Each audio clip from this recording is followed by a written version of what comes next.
Hello guys, आप इस तरीके से आप छोटी एबीसीडी दे सकती हैं, जैसे मैंने दी है। जैसे इसमें मैंने लिखा है match in the small cash and copy alphabet.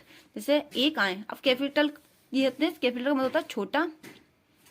तो अब ये बच्चा देखेगा कि एक आए तो देखेगा ये रहा छोटा ए, तो ए से मिलाएगा। वो कहेगा डी का है, डी पूछो बच्चे से, फिर डी से डी मिलाएगा। फिर बच्चे से पूछो के का है, फिर के से के मिलाएगा छोटा। फिर उससे बच्चे पूछो एल का है तो बच्चा एल मिलाएगा छोटा। फिर जब बी से बोल का है छोटा तो यहाँ से मिलाएगा। फिर ऐसे इस तरीके से बच्चा मिलाएगा। इससे क्या बच्चे को बहुत जल्दी आता है, बच्चे को पहचान होगी कि बड़े जी को ऐसे बोल लिखते हैं और छोटे जी को ऐसे लिखते हैं। बड़ा एम ऐसे बनता है, छोटा एम ऐसे बनता है। ऐसे आप बताओगे, इस हिसाब से करते रहेगा बच्चा। जैसे आप बच्चे को बता रहेगी कि ए बड़ा ए ऐसे बनता है, छोटा ए ऐसे बनता है, ऐसे मिलाएगा। फिर उसके बाद आपको बच्चे को फिर वही दे सकते हैं कि व्हाट कम आफ्टर अल्फाबेट, कि ए के बाद क्या आता है, बच्चा लिखेगा बी, छोटा बी लिखेगा। के बाद क्या आता है, एल लिखेगा छोटा। फिर एल के बाद एम लिखेगा छोटा। फिर यू के डब्ल्यू के बाद वाई एक्स लिखेगा।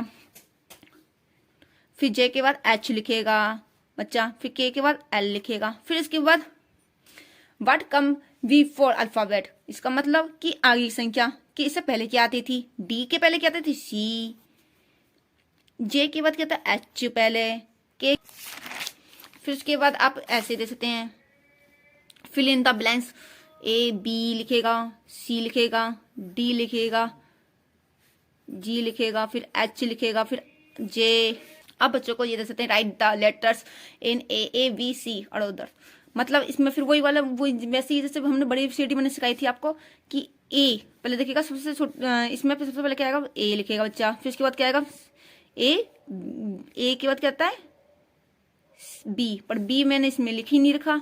तो बच्चा सोचने पड़ जाएगा क्या आएगा। फिर उस बच्चे से पूछना कि कोई बात नहीं, कि अगर बी नहीं लिखा हो तो बी के बाद क्या आता है, बच्चे सी आएगा तो सी लिखेगा।